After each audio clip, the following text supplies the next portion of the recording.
Hi friends, मैं आपका दोस्त कुमार एक बार फिर से आपका स्वागत करता हूं आपके अपने चैनल मैजिकल एजुकेशन में। दोस्तों, आज हम लोग लिंग मतलब जेंडर पर डिस्कशन करने वाले हैं। ऐसे ही और भी वीडियोस हैं दोस्तों, जिसमें मैंने हिंदी ग्रामर के बहुत सारे टॉपिक्स के बारे में बताया है। आप उसको इस चैनल के प्लेलिस्ट से या इसी वीडियो के डिस्क्रिप्शन बॉक्स से जाकर देख सकते हैं। दोस्तों, अगर आप अभी इस चैनल पर नए आए हैं, पहली बार इस चैनल को देख रहे हैं या इस चैनल के वीडियो को पहली बार देख रहे हैं और अभी तक आपने सब्सक्राइब नहीं किया है, तो सब्सक्राइब ज़रूर कर लीजिए, क्योंकि ऐसे ही बहुत सारे वीडियोस, आपके काम के वीडियोस आपको हमेशा मिलते रहेंगे। जब आप सब्सक्राइब करेंगे दोस्तों, तो आपको एक नोटिफिकेशन बेल दिखेगी, आप उसको भी ऑन कर लीजिएगा। चलिए फ्रेंड्स, हम लोग आज इस वीडियो को देखते हैं और इसमें लिंक के बारे में जानते हैं। दोस्तों, आप प्लेलिस्ट चेक करना बिल्कुल मत भूला कीजिए, क्योंकि प्लेलिस्ट में आपको बहुत सारे वीडियोस अलग से दिख जाएंगे कि आपको आपके काम के कौन से वीडियोस हैं। ठीक है, तो आप अगर प्लेलिस्ट चेक करेंगे तो आप अपने काम के सारे वीडियोस देख पाएंगे। चलिए दोस्तों, लिंग के बारे में पढ़ते हैं। दोस्तों, लिंग की परिभाषा होती है कि जिन शब्दों से किसी लिंग लिंग मतलब पुरुष या स्त्री होने का बोध हो, उसे लिंग कहते हैं। मतलब अगर कोई शब्द है और उस शब्द को पढ़ के हम लोग ये जान जाएं कि वह शब्द पुरुष के बारे में बता रहा है या स्त्री के बारे में, तो उसी भेद को हम लोग क्या कहेंगे, लिंग कहेंगे। ठीक है, जैसे लड़का लड़की, तो लड़का क्या हुआ, एक पुरुष जाति का हुआ, लड़की स्त्री जाति का। तो लड़का का जो लिंग हुआ पुल्लिंग और लड़की के लिए लिंग होगा स्त्रीलिंग। ठीक है, तो इसी आधार पे दोस्तों लिंग जो होते हैं वो 4 प्रकार के होते हैं। मुख्यतः लिंग दोस्तों होते तो 2 ही प्रकार के हैं, पुल्लिंग और स्त्रीलिंग। और बहुत सारी जगह पे आपको बहुत सारी बुक्स में या बहुत दूसरे भी जो चैनल्स हैं उन पे आपको लिंग 2 ही प्रकार के बताए जाएंगे, लेकिन मैं आपको 4 प्रकार बता रहा हूँ। ठीक है, और मैं पूरा डिटेल में आपको बताऊंगा कि ये जो तीसरे और चौथे हैं उनमें क्या अंतर है। और मेन तो देखिए 2 ही होते हैं, पुल्लिंग और स्त्रीलिंग, लेकिन मैं आपको 4 के बारे में बताता हूँ ताकि आप इसको अच्छे से समझ पाएँ। सबसे पहले हम लोग पुल्लिंग के बारे में जानते हैं। पुल्लिंग की पहचान क्या है? जिन शब्दों के अंत में आ, अव, पा, पन और न इस टाइप के जो वर्ड्स हैं, इस टाइप के जो अल्फ़ाबेट्स हैं या शब्द हैं, वो अगर आते हैं तो वो अक्सर क्या होते हैं, वो पुल्लिंग होते हैं। ठीक है, जो पर्वतों के नाम होते हैं दोस्तों, उनको हम लोग पुल्लिंग की श्रेणी में रखते हैं। ठीक, जैसे हिमालय, माउंट एवरेस्ट, ये सब पुल्लिंग की श्रेणी में आएगा। महीनों के नाम मतलब जनवरी, फरवरी या हिंदी में आषाढ़, चैत्र, ये सब जो होते हैं वो पुल्लिंग में आते हैं।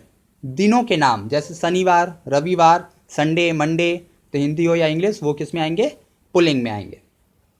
उसी तरीके से ग्रहों के नाम मर्क्यूरी, सैटर्न, अर्थ, या आप हिंदी में बोलिए तो पृथ्वी, बृहस्पति, शनि, अरुण, वरुण, ये सब जो होंगे पुल्लिंग में आएंगे। पेड़ों के नाम जैसे बरगद का पेड़, शीशम का पेड़, पीपल का पेड़, ये सब भी क्या होते हैं, पुल्लिंग के श्रेणी में आते हैं। अनाजों के नाम, अनाज मतलब गेहूँ, चावल, दाल, ये सब भी पुल्लिंग की श्रेणी में आते हैं। रत्नों के नाम, रत्न मतलब कई प्रकार के रत्न होते हैं, तोपाज होता है, मोती होता है। ठीक है, इस टाइप के जो भी रत्न होते हैं उनके नाम भी क्या होते हैं, पुल्लिंग में आते हैं। शरीर के अंगों के नाम, हाथ, पैर, नाक, कान, ये सब जो है पुल्लिंग की श्रेणी में आएंगे। और उसी तरीके से जल स्थानों के नाम भी पुल्लिंग की श्रेणी में ही रखा जाता है। तो बहुत सारी ऐसी चीज़ें हैं जो पुल्लिंग में होती हैं और स्त्रीलिंग में। तो मैंने इनमें से कुछ मुख्यतः बताया कि अगर इन चीज़ों से रिलेटेड कोई शब्द हैं तो उनको हम लोग पुल्लिंग के श्रेणी में रखेंगे। ठीक है, चलिए अब स्त्रीलिंग की पहचान कर लेते हैं। मैं बाद में सबका एक एक उदाहरण दिखाऊंगा आपको। ठीक है, सबका उदाहरण दूंगा, अभी पहले हम लोग पहचान पढ़ लेते हैं। स्त्रीलिंग में देखिए, तो जिन शब्दों के अंत में ख आए, ठीक है, वो वहाँ पे क्या होगा, स्त्रीलिंग। या भाववाचक संज्ञा के अंत में अगर वट, ट और हट आता है तो वहाँ पे भी क्या होगा, स्त्रीलिंग। जैसे इसका उदाहरण देख लीजिए, घबराहट, सजावट, तो वट और हट आया ना, तो यहाँ पर भी क्या होगा, स्त्रीलिंग होगा। अब बात आती है भाववाचक संज्ञा क्या होता है। तो भाववाचक संज्ञा पे मैं बहुत ही जल्द आपको एक वीडियो दे दूंगा जिसमें संज्ञा के बारे में होगा। ठीक है, आप कंटिन्यू हमसे जुड़े रहिए, सब्सक्राइब कर लीजिए चैनल को, हमसे जुड़े रहिए, आपको बहुत जल्दी संज्ञा के बारे में भी वीडियो मिल जाएगा। ठीक है, या आप प्लेलिस्ट में चेक कर लीजिएगा, आपको वहाँ से भी मिल जाएगा। आगे क्या है कि जिन शब्दों के अंत में ईया वर्ड आता है वहाँ पे भी क्या होता है, स्त्रीलिंग होता है। ठीक है, लिपियों के नाम, जो लिपि होती है मतलब भाषा की, हर एक भाषा की अपनी लिपि होती है ना, जैसे हिंदी भाषा हमारी है तो उसकी लिपि है देवनागरी। दोस्तों, मैंने इस पर एक वीडियो बनाया हुआ है, आप डिस्क्रिप्शन बॉक्स में देख लीजिए, या वही मैं बार बार कर रहा हूँ, प्लेलिस्ट जरूर चेक कीजिए, वहाँ पे आपको भाषा और लिपि के बारे में भी पता चलेगा, वहाँ से आप लिपि के बारे में बहुत अच्छे से जान पाएंगे। तो जो लिपियों के नाम होते हैं जैसे गुरुमुखी लिपि हो गई या देवनागरी लिपि हो गई, वो स्त्रीलिंग की श्रेणी में रखे जाते हैं। बोली, बोली जो होती, कई प्रकार की बोली होती है हम लोग की, मराठी, उड़िया, पंजाबी, हिंदी। तो वो जो बोली होती है वो स्त्रीलिंग की श्रेणी में रखी जाती है। इसी प्रकार से भाषा, भाषा भी जो होती है वो स्त्रीलिंग की श्रेणी में रखी जाती है। जो नदियों के नाम है गंगा, कावेरी, नर्मदा, ये सब जो है स्त्रीलिंग की श्रेणी में रखे जाते हैं। तारीखों के नाम, जैसे आज 2 तारीख है, 4 तारीख है, इनको जो भी है जितने भी तारीखों के नाम आएंगे वो सब स्त्रीलिंग की श्रेणी में आते हैं। और नक्षत्रों के नाम, जो नक्षत्र होते हैं वो भी स्त्रीलिंग की श्रेणी में ही रखे जाते हैं।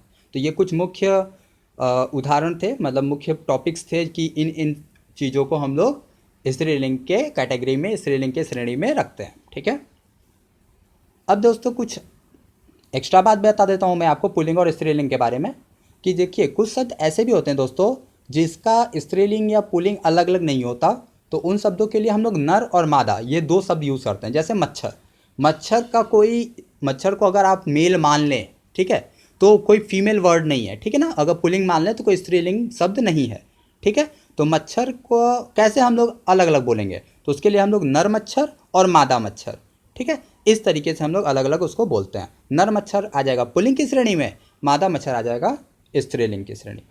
चलिए दोस्तों मैं कुछ उदाहरण दे देता हूँ, जितना भी हम लोगों ने पुल्लिंग और स्त्रीलिंग का पढ़ा उन सबका कुछ उदाहरण है। जैसे आदमी और औरत, तो आदमी आया पुल्लिंग की श्रेणी में और औरत स्त्रीलिंग की श्रेणी में। पुत्र पुत्री, पुत्र होगा पुल्लिंग की श्रेणी में और पुत्री होगी स्त्रीलिंग में। नाना नानी, ये एक रिश्ता होता है, नाना नानी, चाचा चाची, इस टाइप का। तो जो नाना वर्ड है वो आएगा पुल्लिंग की श्रेणी में और नानी स्त्रीलिंग। घोड़ा घोड़ी, घोड़ा पुल्लिंग की श्रेणी में और घोड़ी स्त्रीलिंग की श्रेणी में। बूढ़ा बुढ़िया, बूढ़ा जो बूढ़े लोग होते हैं वो पुल्लिंग की श्रेणी में आएंगे और बुढ़िया मतलब जो बूढ़ी औरतें होती हैं वो स्त्रीलिंग की श्रेणी में। लड़का लड़की, तो लड़का पुल्लिंग और लड़की स्त्रीलिंग। गायक गायिका, गायक मतलब सिंगर, तो जो मेल सिंगर होंगे, जो पुल्लिंग सिंगर होंगे वो गायक, और जो फीमेल होंगी जो स्त्रीलिंग में आएंगी वो गायिका कहेंगे उनको। महोदय महोदया, महोदय मतलब किसी पुल्लिंग के बारे में है, महोदया किसी स्त्रीलिंग। तो ये कुछ उदाहरण थे, इस तरीके से पुल्लिंग और स्त्रीलिंग में भेद किया जा सकता है। अब दोस्तों 2 और प्रकार के बारे में बात कर लेते हैं। एक है आपका नपुंसक लिंग। नपुंसक लिंग का क्या मतलब है दोस्तों, देखिए ये होता तो पुल्लिंग और स्त्रीलिंग के ही श्रेणी में है, लेकिन उन वस्तुओं की बात करते हैं इसमें जिनमें कोई भी जान नहीं होती, मतलब जो निर्जीव वस्तुएं हैं, ठीक है, जो सांस नहीं ले सकते, जो ग्रोथ नहीं कर सकते, ठीक है, निर्जीव वस्तुएं जिनमें कोई जिंदगी नहीं होती, जान नहीं होती, ठीक है, उन वस्तुओं की अगर बात किया जाए तो वो नपुंसक लिंग की श्रेणी में आते हैं। जैसे कुर्सी, किताब, ठीक है ना, इस टाइप का। लेकिन जब भी इनका प्रयोग किसी वाक्य में किया जाएगा तो हम लोग जो ग्रामर का यूज़ करते हैं, ठीक है, तो उस हिसाब से हम लोग इसको पुल्लिंग या स्त्रीलिंग में ही भेद करेंगे। लेकिन मैंने एक अलग से बताया दिया आपको, क्योंकि ये भी एक प्रकार होता है, ठीक है, कि इसको आप नपुंसक लिंग की श्रेणी में भी रख सकते हैं। और लास्ट है दोस्तों उभयलिंग। उभयलिंग का अर्थ होता है जिसमें एक ऐसा शब्द जिससे पुरुष और स्त्री दोनों जाति का बोध हो जाए, ठीक है। जैसे भीड़, भीड़ का मतलब होता है कई लोगों का ग्रुप ना, उसमें स्त्री भी होंगे और पुरुष भी होंगे। तो भीड़ को आप पर्टिकुलरली पुल्लिंग या स्त्रीलिंग में बांट नहीं सकते, तो वहाँ पे आपका आता है उभयलिंग। जैसे शिक्षक, शिक्षक का क्या होगा, शिक्षक एक स्त्री भी हो सकती है और पुरुष भी हो सकते हैं, तो ये हो जाएगा आपका उभयलिंग में। सेना, सेना में पुरुष भी हो सकते हैं और स्त्री भी हो सकती है। विद्यार्थी में लड़का भी हो सकता है, लड़की भी हो सकते हैं। तो इसी प्रकार के जो शब्द होते हैं जिसमें दोनों लोग आ जाते हैं, पुरुष और स्त्री दोनों, ठीक है, तो उनको हम लोग, उन शब्दों को हम लोग उभयलिंग की श्रेणी में रख सकते हैं, ठीक है। तो ये था दोस्तों ओवरऑल पूरा लिंग के बारे में, जेंडर के बारे में पूरा डिटेल, ठीक है। आई होप कि आपको बहुत अच्छे से समझ में आया होगा। अगर आपको वीडियो पसंद आया हो तो लाइक तो ज़रूर कर लीजिए, और अगर आप हमसे कुछ क्वेश्चंस पूछना चाहते हैं, कोई भी कन्फ्यूज़न है, एडवाइस देना चाहते हैं तो कमेंट कीजिए, वीडियो को शेयर जरूर कीजिए, और दोस्तों सब्सक्राइब तो ज़रूर कर लीजिए, क्योंकि ऐसे ही बहुत सारे वीडियोज़, आपके काम के वीडियोज़, बहुत इंपॉर्टेंट वीडियोज़, एग्जाम के पॉइंट ऑफ व्यू से इंपॉर्टेंट वीडियोज़ आपको हमेशा मिलते रहेंगे। तो इसी तरीके से वीडियोज़ देखते रहिए। सी यू, हैव फन।